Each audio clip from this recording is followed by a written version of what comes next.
నమస్తే. Welcome to my channel Vedageeta. ఓం శ్రీ కృష్ణ పరబ్రహ్మణే నమః.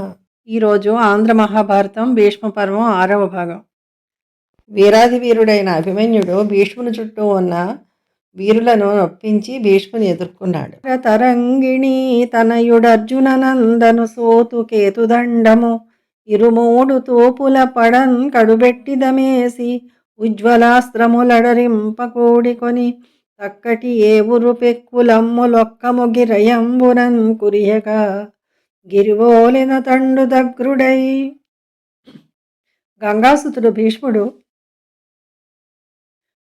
అర్జునుడి కొడుకైన అభిమన్యుడి రథసారథిని జెండాకరను 6 బాణాలతో ఖండించి మరియు అనేకమైన దివ్య బాణాలను ప్రయోగించాడు. అంతలో శల్యుడు, కృతవర్మ, దుర్ముఖుడు, వివింసతి, కృపుడు కూడుకొని ఎక్కువ బాణాలు అభిమన్యుడిపై వర్షించారు. అయితే అభిమన్యుడు పర్వతం వలె నిలిచాడు.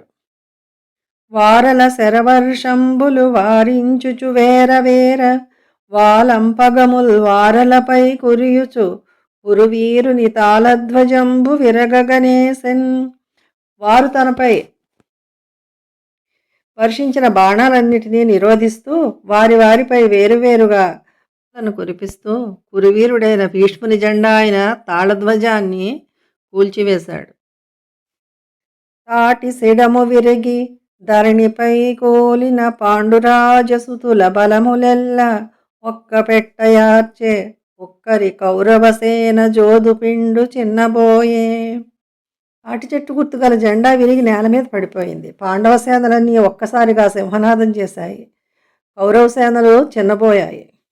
ఆనాటి యుద్ధాలలో జెండాను కాపాడుకోవడం వీరుడి కర్తవ్యం, పరాక్రమంలో అంతర్భాగం. జెండా పడిపోవడం చాలా అవమానం. అభిమన్యుడు సేనాపతినే అవమానించగలిగాడు. సింహనాదంబుతో భీమసేనుడపుడు అనుజతనయుని చేకొని అరిబలంబు తరల తాకిన అతని యుత్తాల సింహకేతనము కూల్చెసురనది సూతి అలిగి.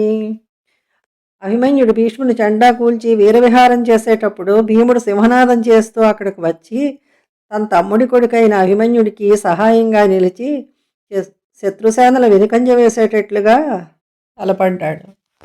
భీష్ముడు భీమునిపై కోపగించి అతని సింహం జెండాను నేల కూల్చాడు. భీముడు భీష్ముడిపై 3 బాణాలు వేశాడు. కృపాచార్యుడి శరీరం నొచ్చేటట్లుగా ఒక్కొక్క బాణంతో గట్టిగా కొట్టాడు.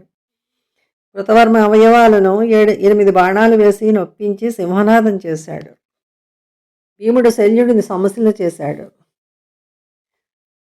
తన మీదకు ఉరికి వచ్చిన యోధవర్లను అతివేగంగా రథాలను మళ్లించి వారిని అందరినీ కరుడుగట్టిన రోషము అన్నట్లుగా విజృంభించి వారి రథసారథులను గుర్రాలను చీల్చి చెండాడి ప్రవహించే నెత్తురుటేర్లలో తేల్చాడు. అటు పిమ్మట అభిమన్యుడికి భీముడికి సహాయంగా సాత్యకి, దృష్టజుమ్నుడు, కేకైరాజులు, విరాటరాజు అతని కొడుకులు ముందుకు వచ్చి నిలిచి విజృంభించారు. భీష్ముడు తనను మార్కొనిన వీరులందరిపై సాత్యకి, దృష్టజుమ్నుడు, కేకయ పంచకం, విరాటుడు అతని కొడుకులపై ఒక్కొక్కరిపై 3 బాణాలు వారి శరీరాలను వచ్చేటట్లుగా ప్రయోగించాడు. అంతటా ఏనుగుల గుంపుతో పాటు ఉత్తరుడు శల్యుడిని ఎదుర్కొన్నాడు.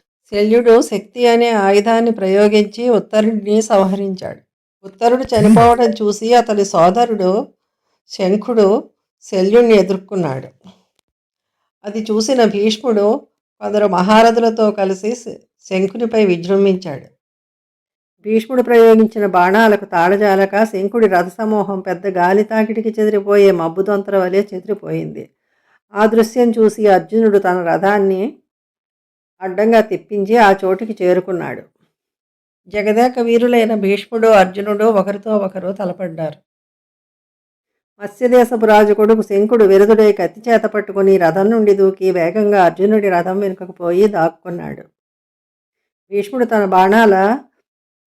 తన బాణాలు అన్ని దిశలలో నిండగా శోభిల్లి అర్జునుడి రథం విడిచిపెట్టి ద్రుపదరాజు బలం కోల్పోయి నిస్సహాయుడై చూస్తూ ఉండగా అతడి సేనను మిక్కిలి వేగంతో ఎదుర్కొన్నాడు. భీష్ముడు విజృంభించి ఎండిపోయిన అడవిని కార్చిచ్చు కాల్చివేసినట్లుగా పాండవ సైన్యంలో చతురంగ బలాలను నాశనం చేస్తున్నాడు. ఇంతలో సూర్యాస్తమయం అయింది. అప్పుడు 2 సైన్యాల్లోని వారి శిబిరాలకు వెళ్ళిపోయారు.